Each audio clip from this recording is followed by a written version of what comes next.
record. And I'm muting myself. You have 60 minutes. They're all yours. All right. All right, and I'm going to record too, just to let you know. Yay! Great, I'll record too. It'll be fun for everyone. I will not. Well, thank you guys for taking the time to speak with me today. Brandon, Michael, it's great to speak with you guys again. Thank you. Good to be back. Happy Pride Month to all of you, by the way. Thank you. Thanks.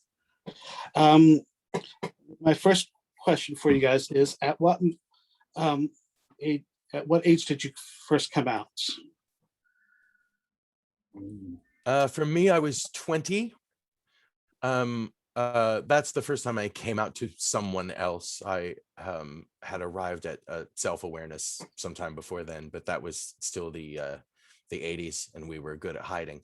So yeah, I was 20 years old. It was on the streets of Chicago with my best friend at the time, who is still my best friend, and we actually came out to each other that day. I was 16, and then I was 18, and then 20, and I came out again at 22. I came out in stages. I had a lot of dress rehearsals for it.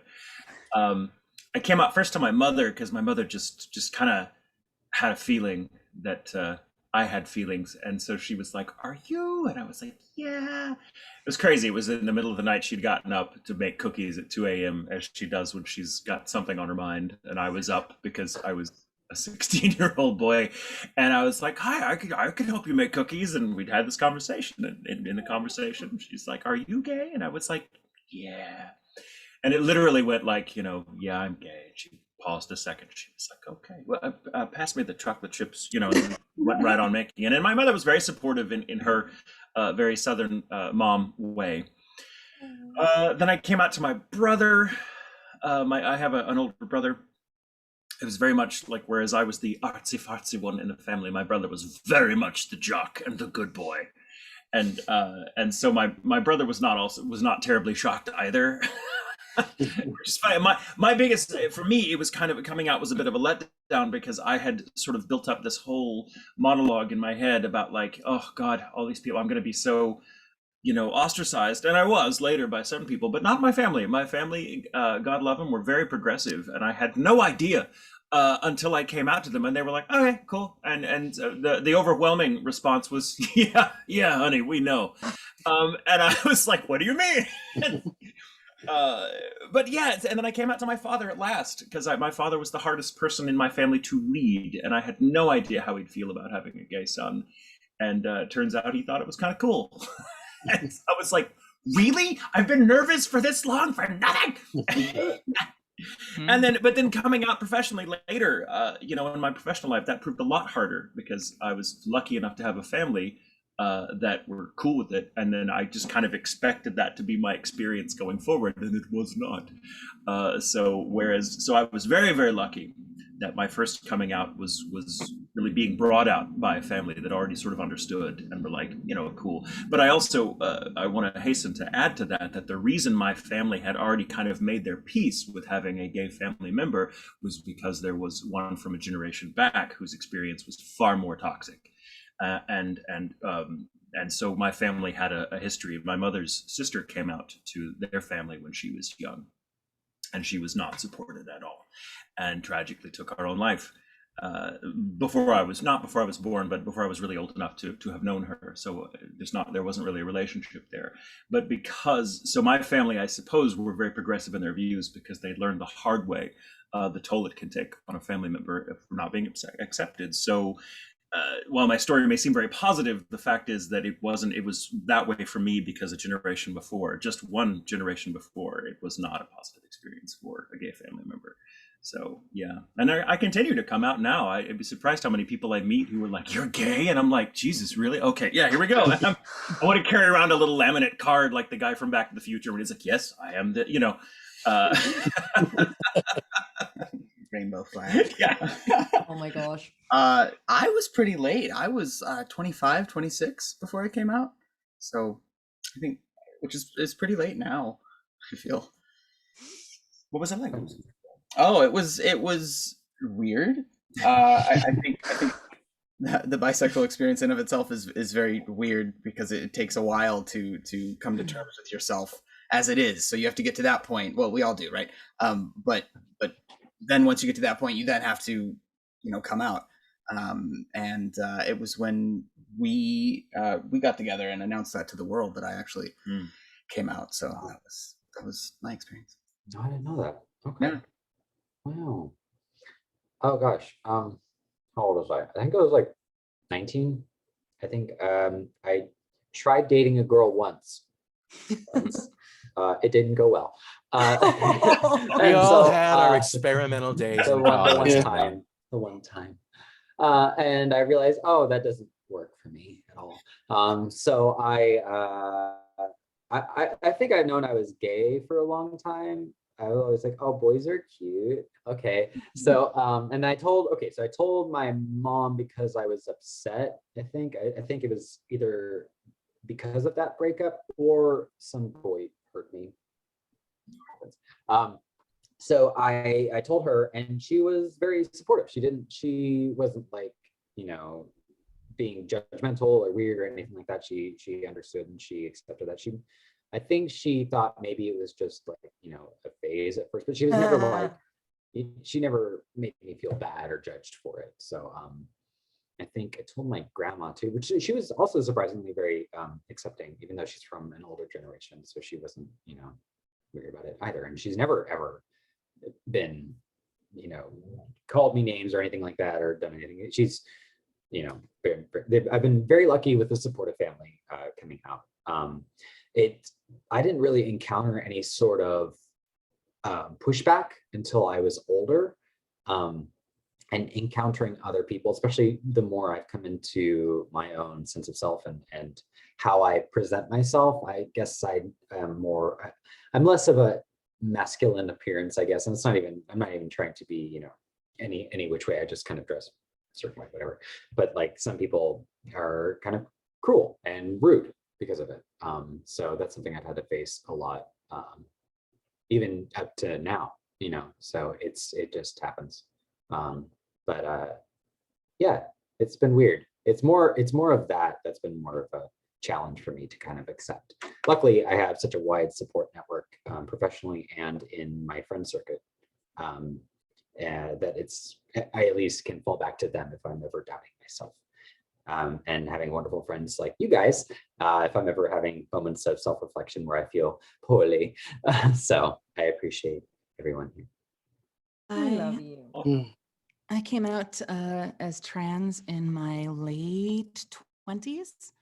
I moved into an apartment a year or so earlier. It was the first time I was living entirely by myself. And that was a really strange experience because I think that sense of aloneness all the time for the first time really amplified a feeling of depression for me. It kind of like just tuned everything up a little bit. I was that much more raw all the time, but it also, interestingly enough, provided a sense of safety where I could be myself and look inward and do a lot of self-discovery. It's funny, there are a lot of videos and stories available online now, but at the time, I think there were really only a few influential trans YouTubers who are chronicling their journey. I still have a lot of them bookmarked and a handful of TED Talks. All of which I employed to teach my family and friends later after I came out. I started going to therapy, which was incredibly helpful for me, and exploring that part of myself. I tried hormones when I wasn't entirely sure. People often kind of treat it like it's the missing vitamin sometimes, and it definitely created like a sense of wholeness for me, even if it was just a placebo effect. Something about that felt right. Decided to stay on hormones. And I eventually, one night after a couple drinks on New Year's Eve, I took the leap and I came out to my friends and family on social media. It's been a wild and scary ride. Actually, when I moved down here to the DFW area, I wasn't out. I kind of had a chance to start over where everyone in New York knew me. I decided to be a little bit guarded about it because I think it was a combination of just not knowing how, the great state of Texas would treat a trans woman, but also, I don't know, possibly the arrogant part of me wanting to see if I could create a career for myself just on the merits of my storytelling alone and not have to broadcast that part of myself. and it's been a mixed bag. I've had some very, very fortunate opportunities, but I was met with more regularly than I was worried than I thought I might. I think the sense of the lack of framework for understanding my voice or how I present, et cetera, it's sort of defaulted into this area of regularly getting feedback that sort of made me feel like I was an alien.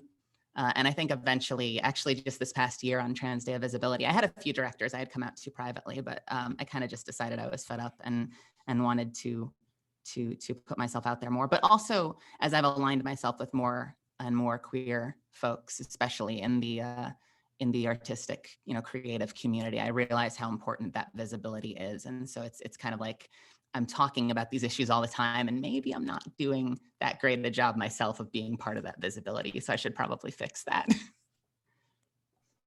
Oh gosh, I came out first. I came out as gay at school when I was presenting female. I was dating a girl at the time, and someone caught us kissing by the lockers. So it was all around the school the next day, and small town England. So I like to say we're like America without the religion and the guns. But similar mindset. So I had like bottles thrown at me, like girls wouldn't change next to me in the changing room. My stock one was like to look at them and just go, you're safe, don't worry about it.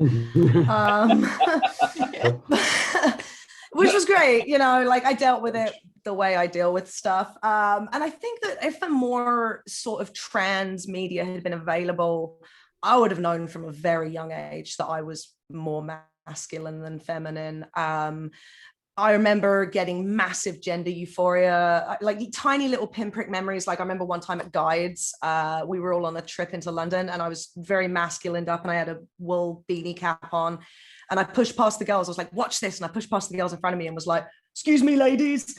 And they were like, oh, sorry. And they were like, oh, it's you. And I was like, yeah, it's me. And I just remember that gender euphoria if they thought I was a bloke. And like, just little things like that. I know I would have figured it out earlier if I'd been exposed, which is why they don't want us to have queer media, because then more of us will figure it out. But I came out as trans. At first I came out as queer, gender fluid. I didn't really know what I was, but I knew that I wasn't female. And that was, oh gosh, I think I was in my mid-20s, so about 5 years ago. And as it went on, I started realizing that the euphoria I got was definitely more on the masculine side of things. Like my first cosplays were male when I was a teenager. Like I realized that I preferred Gesundheit, sir.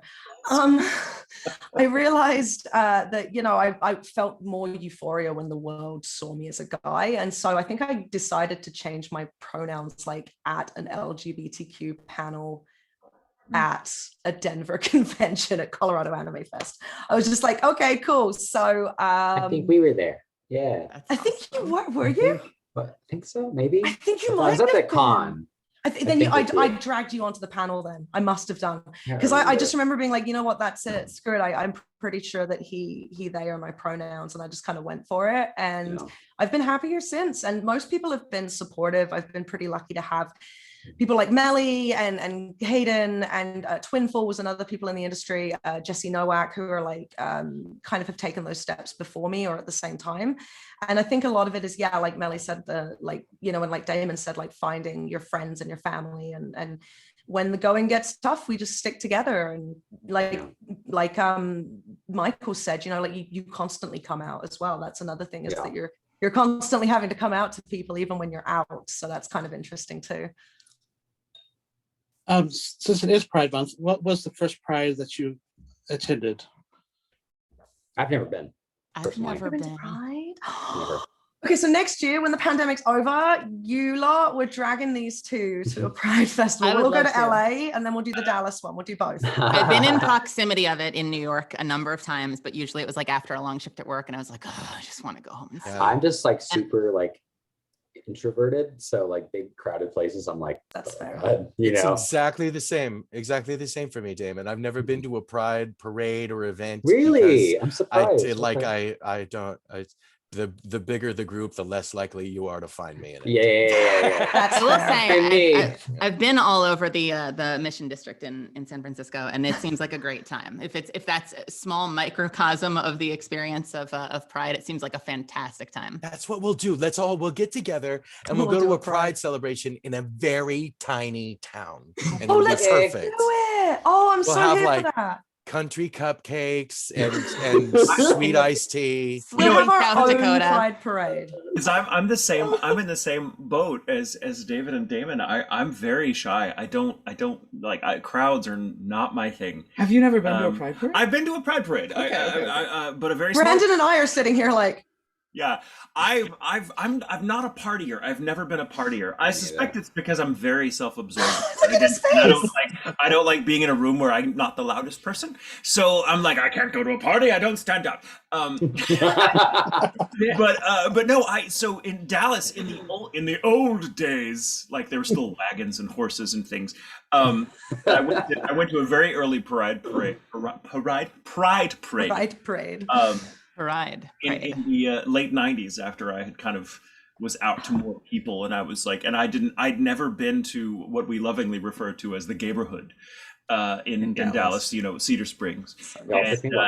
And I thought, you know, and it's a fun experience, but I was like, I don't know, I can't. It was funny, and I point this out not to be contrarian, but just to kind of relate my experience when I was at this Pride parade, and it wasn't huge, it was relatively small compared to what you see in other areas, of course, because it's just tiny little Dallas. It's just one little street in Dallas with a few shops and whatnot. You know, it's lovely, but it's not huge, and I still felt like I was never less out than when I was in the middle of a Pride parade, because I was like, I'm just gonna disappear. I don't know. Oh. It was really strange, but it's just because I'm a natural introvert too. You know, I'm not really. That's what drove me to become an actor. You know, I'm like, if I'm gonna get in front of people, I need a script and I need a role. Oh, me too, man. Really, that's so because Damon, you don't read at all as an introvert. That's the coolest thing about you. Is when I found out you were more introverted, I was like, you don't read as an introvert. You're such a good faker. It's great. Acting. Good for you. Acting. See, Yeah. I've been to Pride. I was kind of forced to get involved and to get over it because I was booked as a musician at several Pride parades. So I had to be there and had to be partying. So I got over it. I was like, I have to be okay. I'm an introverted extrovert or extroverted introvert, whichever way around it is. But I would just take my time there and then I would die for the rest of the evening. But I got to see some really cool stuff. Like there was a big pink bus. It was the big pink friendship bus in Vancouver. And it was like a ball pit on the inside. It was so cool. And I rode around on top of that for one Pride. That was super cool. That sounds fun. I went to another one where I just hung out and I just allowed myself to watch the parade because the Vancouver parade in Canada is so much fun. And I had a big sign and it said, some men have vaginas, get over it. And I remember it was great. Most of the buses and the floats that went past kind of like would point and be like, yeah, good for you. And I remember in Vancouver, and I don't want to get into a big discussion about police presence at Pride, but our police did march, and the Vancouver PD, I can only speak as a white queer person, but they've tried to do a lot for the queer community. So I remember as they were marching past, there was actually a transgender cop who stopped and like wanted a photo with me, like his buddy called him over. And I remember there was this one parade of like, I think it was a local gay nightclub. And it was all full of like very, very hipster gay fellows. And I remember they're partying and they saw my sign and half of them just stopped.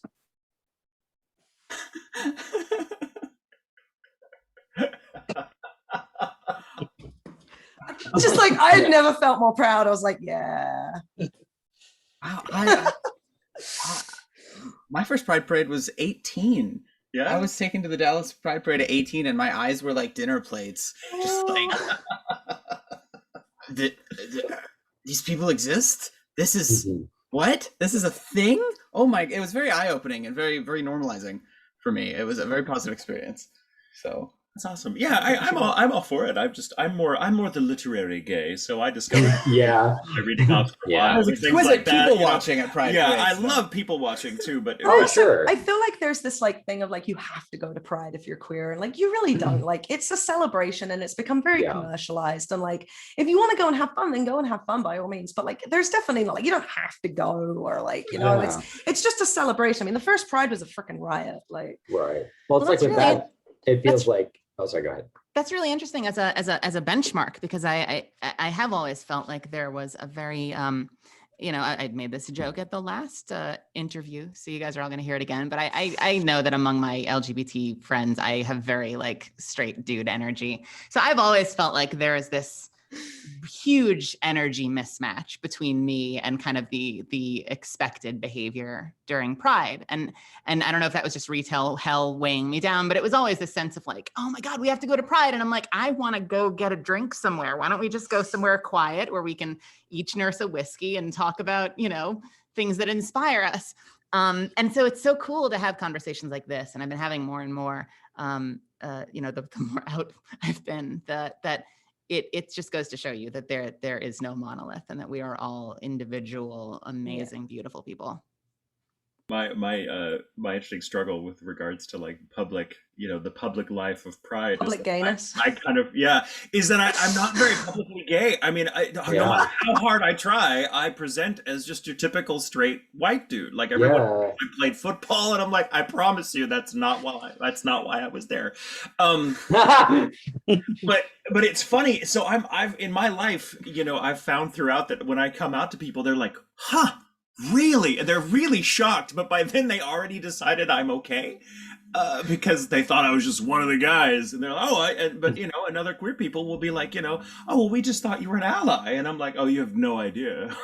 Like you could be covert off. I am. Yeah, Covert ops. it's very strange. So I've always had to, as I get older, I find I try to be a little more flamboyant in my dress. Not today, of course, but Black t-shirt. if I do a convention appearance or something, I try to be a little more I hate to put it this way, a little more obviously gay.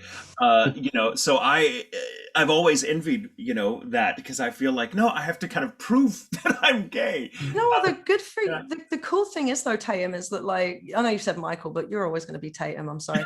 The thing is that like, we're talking about representation, and I was saying, in another interview that like, I joke that I've been blessed with the non-binary lottery. Like I'm very, androgynous white dude looking, chick looking person.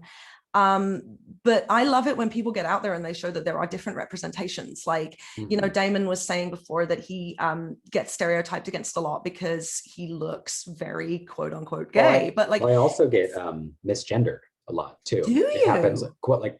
Do you get a lot of often. theys or a lot of she's? A lot of she's, like a lot, especially frequently. It's happened a lot in the past even few months. Interesting. But Okay. yeah, well, it was funny. It was more like when my hair was a little bit longer before I cut it. It was happening quite a bit. You had the long shaggy look going on, the Matthew But- Mercer. And even when I got it cut, somebody was like, "You look like a girl," and I was like, "I don't like that's cool," but like I just try to I'm he him, and I try to like just be, when people like misgender, it's like it's an uncomfortable feeling, I'm like not, it's not where I identify. So it's just it's that tricky boundary of like where does that stand, especially as a gay man being misgendered female, like that is triggering in a way that a trans man would be triggered by hearing she as well. Like there is the same level of being mistaken for the gender that you believe you are, or that you are. Sorry, I'm speaking wrong there. But like going back to what I was saying, like I love that you present the way you do, but I love that Tatum presents the way he presents too. I don't feel that there is a way to be gay, and I feel that there are other people out there who probably are gay and get confused for straight all the time, and I don't feel like you should queer yourself up, Michael. If that's not who you are, then just be you, and like you're representing that group that get cast aside because you're not gay enough, if you know what I mean. Well, what's really funny is I did discover, especially in my 20s and early 30s, I kind of discovered the power of being sort of a mole, as it were. Everyone's like, oh, you're not, and so I was able to kind of play that up. But yeah, there's so many ways to be queer. Why not try all of them if you're so inclined? But but the thing I wanted to touch on very quickly is in my experience, because I'm a 6'3" white dude, very very masculine, whatever the hell that means. And because of it, especially growing up in a different time, a lot of people accepted me because I was, quote, and I hate this phrase, one of the good ones. Yeah, you And passed. so having to Like, kind of yeah. live down that perception and be like, I promise you, I'm not. But it comes with it. It taught me a lot about, wow, okay, people will accept it if they can put a label on it.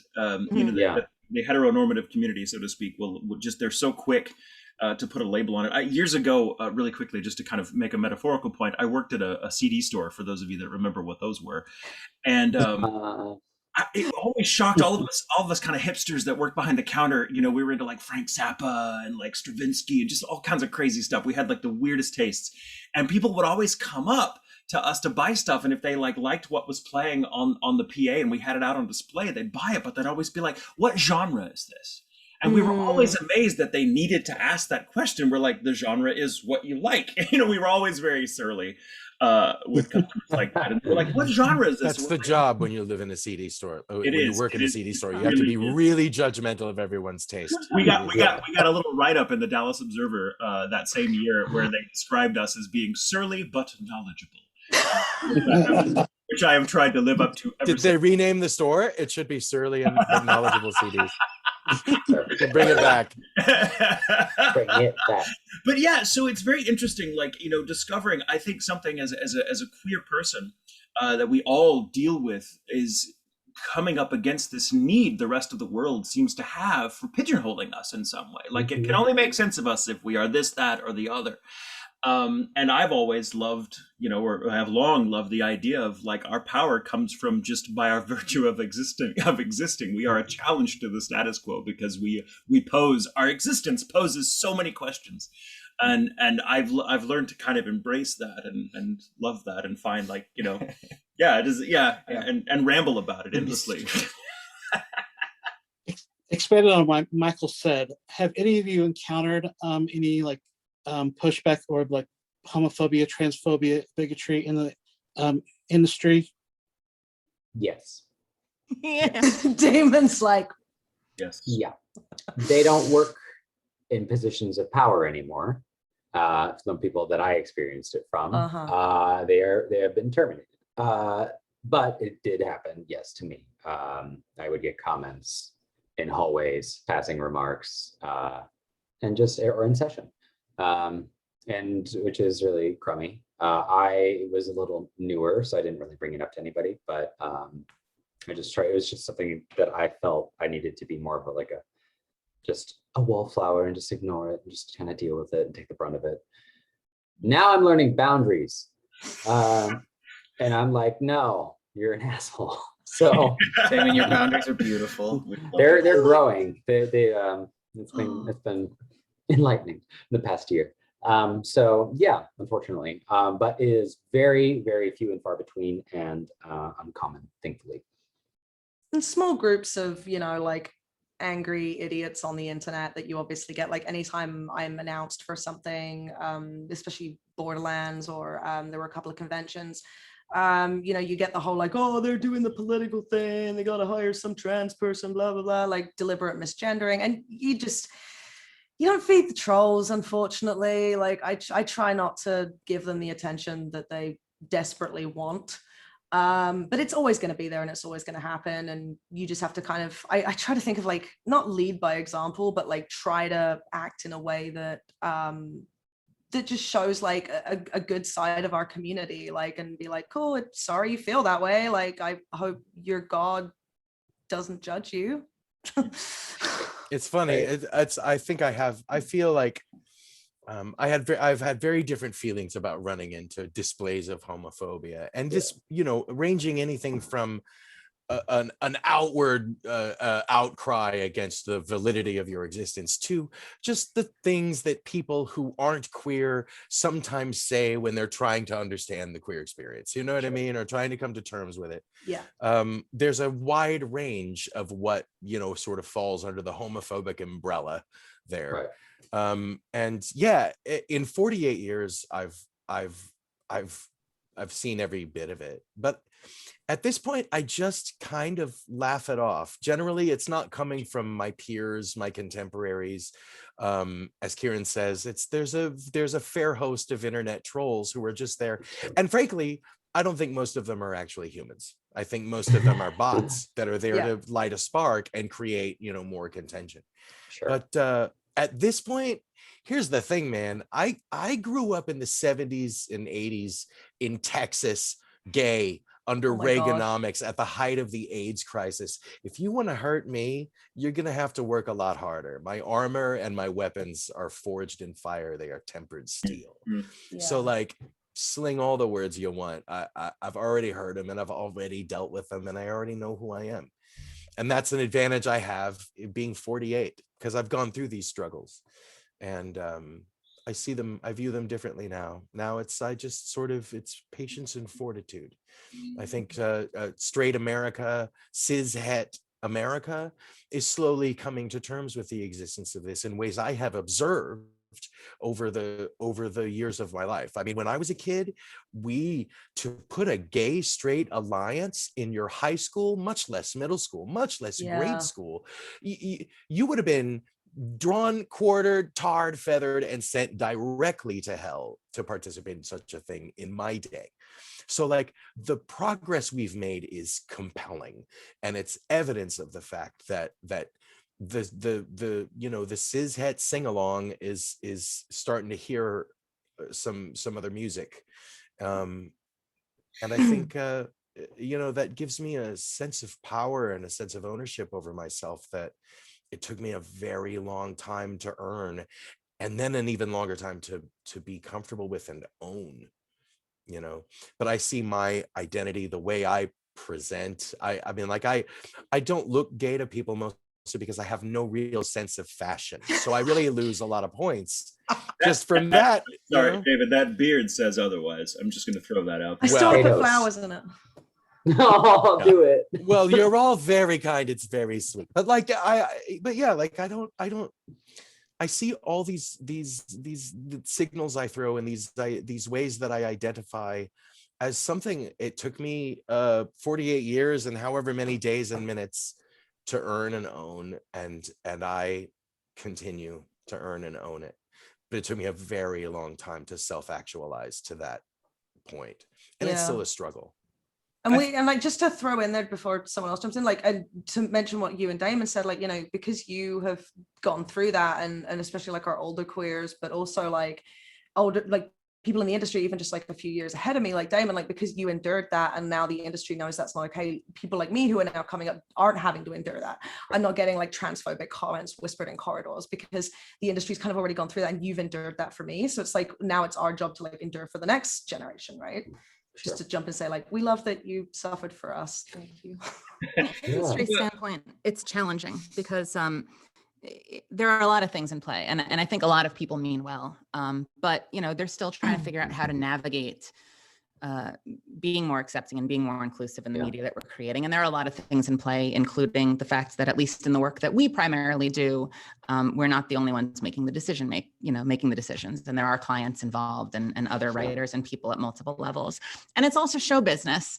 And, it's like a cliche thing to say, but it can be hard sometimes to kind of like get your barometer figured out and sort of feel out where, am I facing a challenge that is just like career building as usual versus is this something that could be consciously or subconsciously prejudiced or discriminatory? I mentioned earlier about how, I would have loved to think that like 10 years later, I could make the move and immediately jump in and start finding success. But I have had a lot of people tell me very well-meaning, usually it's framed positive, you have such an interesting voice.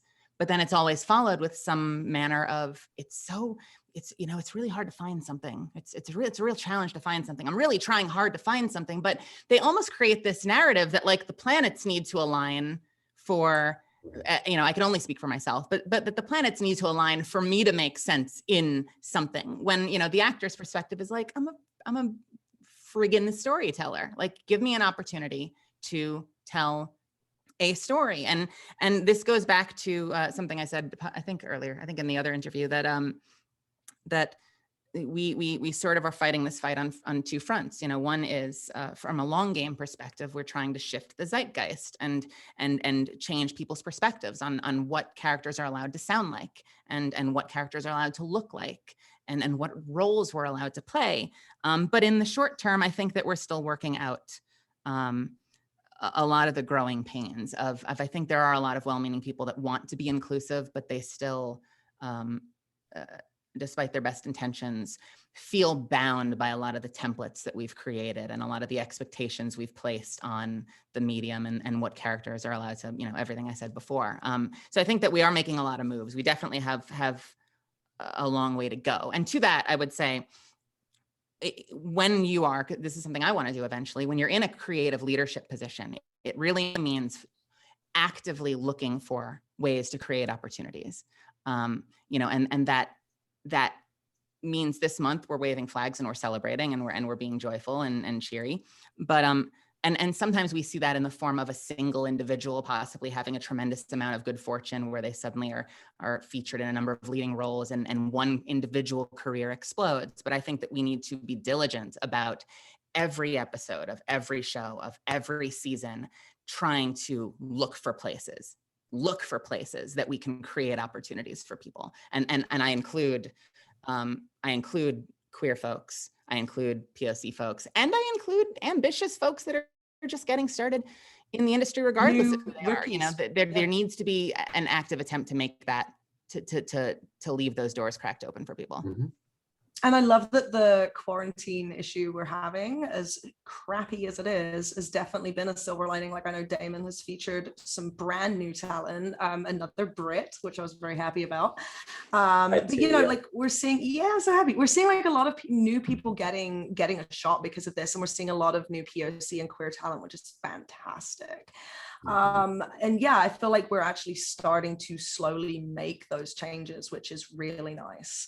But yeah, it's just a case of like making sure that we're always thinking like, can we bring someone else in? And also that was what the point I was trying to make as I ramble, making sure we don't tokenize one or two actors within that community, because tokenism is so dangerous. It creates competition within minority groups where you're like, if I'm not the only trans person getting trans roles, then oh my god, there's no place for me, and that sends out a really bad message to young fans as well. So just making sure that like if you need a Black actor, you're not always going to that same actor, you're looking for more diverse talent. So I think that's a huge step that people are taking too now, is I've noticed directors really starting to branch out in who they're hiring and like look for new talent and really think about like getting away from sort of the same faces, which is nice because then when you see those same faces come back, you're like, oh my god, it's so and so, and you're excited because there's more diverse talent being shown. And I just love it. I love seeing new talent come up, especially if they're a minority group. It's dope.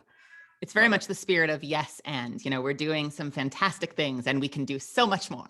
And, you know, to that point, Meli, I'd like to kind of extend on that. I think as actors, we are uniquely at the mercy of what's already there, kind of waiting for the roles to come, for someone to write them, for someone to animate them, for someone to create them in the first place. And what I would like to see more and more, because in the face of entertainment, it seems to me, in my experience, is changing utterly now. It's become, and I don't mean to generalize. I'm just not sure how to make my point otherwise. But it seems to me that entertainment in general, like medium, is becoming more and more simplified, less and less challenging, more and more kind of amusement park fun, which is great. There's nothing wrong with that. But we're losing, it seems to me that, and this is, perhaps David can back me up, if I go back and look at the 90s and like kind of the independent output of the 90s, filmmakers and show creators that were like that kind of outside the studio system, so to speak, that were making really daring personal statements with their output, not just trying to appeal to a mass market, which of course I completely understand. But I think, you know, the trouble with, and I may have tapped into this earlier a little bit too in an earlier interview, Meli, but the problem with representation for those of us that are called to represent or that are given an opportunity to represent in a just world is we have to make sure that representation is not superficial. Yeah. which means not just playing those roles, but trying to take a more creative role in the stuff that the content has generated, so that we're not just playing characters, as David observed earlier, who are in the story and their only contribution is their otherness. We need to write and create characters that are more well-rounded, so that audiences are challenged by this material, by this content, not comforted. I think comfort is fine and good, and I have nothing against shows and content that speaks to that. God knows what, after the past year and a half, we all need some comfort. But I also think it's very important that this medium, that drama in all its forms, exists to challenge us and to extend our internal boundaries. And diversity and representation is incredibly important. There are fewer things more vital, I think, right now than that. But we have to be so careful to make sure that it doesn't skew superficial and just become, like, cool. Hey, this is the queer character. Now we've got a non-binary character. I think you make an excellent point, Michael. And it's been like, I've been engaged now for a couple of years in finding and adapting, especially queer titles. And that it's been in my head to get this ball rolling for a really long time. It took quite a number of years to finally get a yes, but we got eventually it. I did, and I've now engaged in this mission. I've done 4 or 5 titles now that deal quite directly with the queer experience, at least as perceived through the anime artists of Japan. And in many cases, that representation, that song they're singing, is quite lovely and quite insightful. But I definitely hear what you're saying about representation versus tokenism. It's something I sought early to combat by using a mixture of queer actors and straight actors together to tell these very queer stories. I think ultimately, as humans, if we have a purpose, we in the Rainbow Tribe amidst the queer community, I think it's to build bridges, because we understand the spaces that exist between the binaries, the extant binaries of sexual orientation or of gender, God knows. We travel a space between those two extremes. And there was a time in the cultures of people of the First Nations here in the Americas where people of that description were celebrated as something extraordinary, and they were called many tribes called them people of two spirits. Yeah. And they were celebrated and revered because their understanding extended deeper. And I think, as I've put queer shows together, shows which deal very specifically with the queer experience, it's always very tempting and to me to use only queer actors to tell those stories. But at the same time, if I'm looking to build a bridge between the gay and the straight, between those two extant binaries, I have to do that with other people. I have to do that with people who aren't gay like me, who aren't necessarily straight, who live in those places in between. And I think that you get a richer story in that case. And I think that it can reach further across to people who otherwise might not have paid specific attention. I'm not interested in creating a club of queer actors to work on my shows. I don't want it to be a queer only project. I don't want it only to be absorbed by queer viewers. In order to build these bridges, we have to cross over and get in front of eyeballs of people who aren't queer. So I think a really effective way to do that is to use actors who come from all walks. And I've used queer actors to play straight characters and straight actors to play queer characters. I've cast queer actors as queer characters, straight actors as straight characters, people in the in-between as characters in the in-between and otherwise. But I think our gift is our ability to tell these stories, and the gift is the story itself. And if we can all work together to sing those songs, I think they only resonate further and louder, Beautiful. Yeah. There's that whole thing right now about how the A in LGBTQIA doesn't stand for ally, which is I totally agree that it's allies do have a place, even if they don't have a letter. I love the fact that these people are sticking their necks out for us who don't have any reason to do so. I've They're always been pretty essential. It's essential. yeah. If we're going to normalize it, if we're going to be perceived as just another element of existence, those are the ones who have to perceive it that way. We already get it.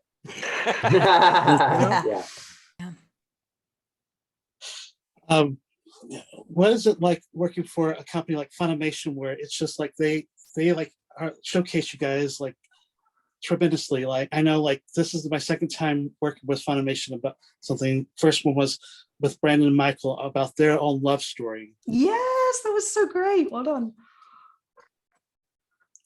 Having been with Funimation a long time now, it's been really nice to see them and their approach to the question of inclusion evolve, and it has evolved considerably, and I applaud them for that. There's still a ways to go, as there is for everyone, because we're still trying to figure out what inclusion means or what it should entail, because it's an ongoing process. So I applaud them for that. It's been nice in the 20 years. God, has it been 20 years?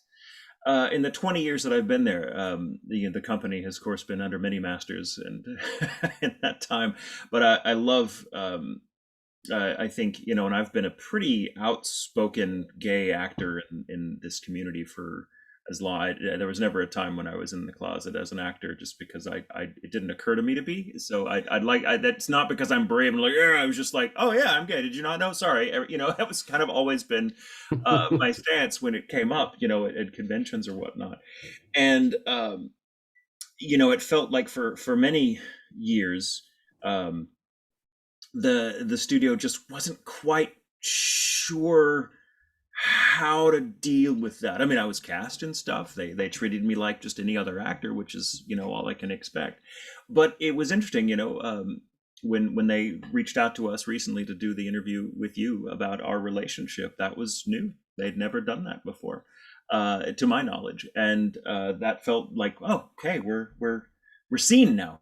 We're really seen, because I think it's very important that the studio, as it's beginning to understand that, yeah, all actors face challenges. Of course, acting it's a weird and rough business, despite the glamour that people seem to attach to it. It's a weird business. I ride my limo to the studio every day. What are you talking about? Yeah.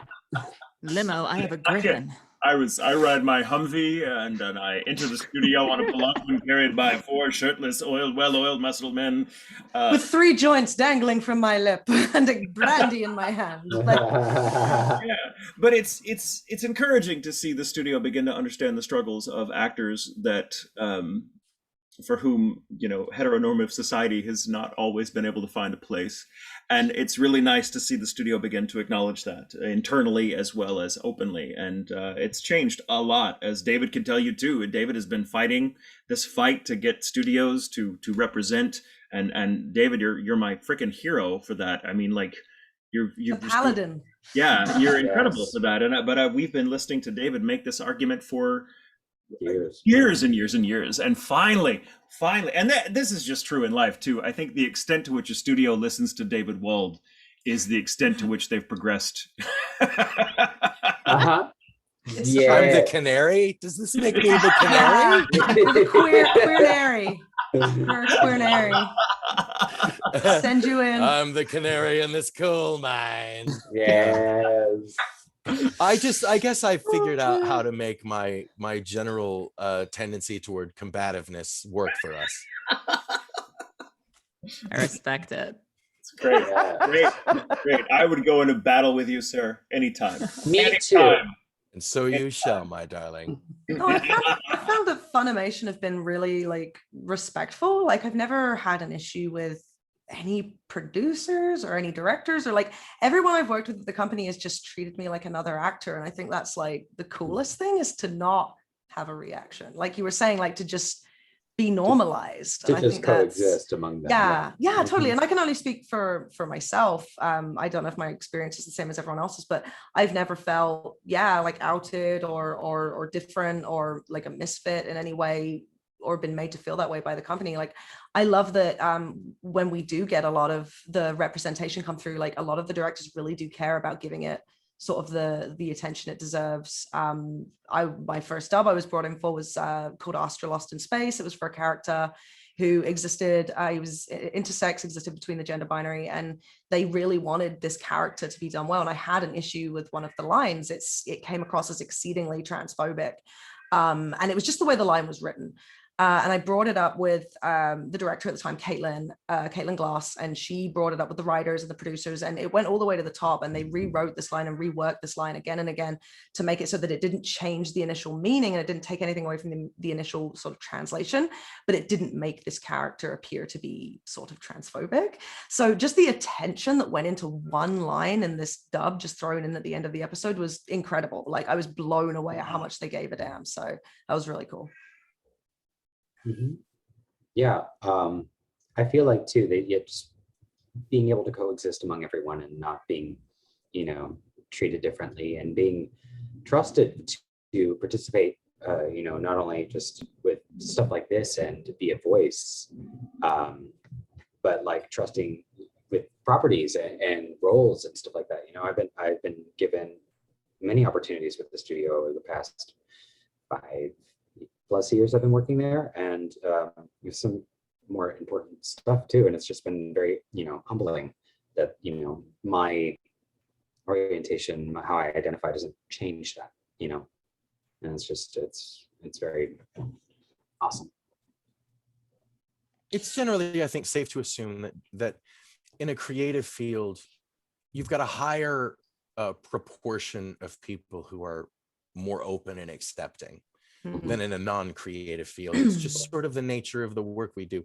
Plenty of examples of the opposite being true. Yeah. This has happened. Yeah, I'm feeling you there, Daman. I've run into some homophobia in any studio I've worked at, but those things tend to right themselves. The studios that are still open and operating are the ones who figure out how to get those people out of the way. Exactly. And a bad egg doesn't define a place as a whole, too. Yeah. And opinions have evolved, and I think most of the time, I sort of jokingly talk about the number of years and the number of doors I had to pound on in order to get someone to give me a green light to start dubbing queer material. But I never really ever got the sense that was for reasons of homophobia, perhaps a lack of understanding of the queer demographic and the queer community, but I was there to build that bridge and help them to understand it. I think most of the denials I got and most of the delays I got and the little shovings off, were just because I think our most basic human primal lizard-brained instinct is to just keep extra shit off our desk. I think that's where humans fall at the most basic level. Keep it off my desk, no extra shit to think about. And this is extra stuff. So, I presented myself to them as the person who would think about it for them. You got to make room for the extra shit. Well, that's always been part of the fight that I think we've only begun to realize in the larger sense in the past few years. When a studio, which is at the end of the day a business, their homophobia insofar as there might be homophobia or elements of homophobia among its ranks. It's usually not driven by outright fear or prejudice. It's driven by the purely monetary concerns. Will the market bear this? If we invest in this content, is anyone going to buy it?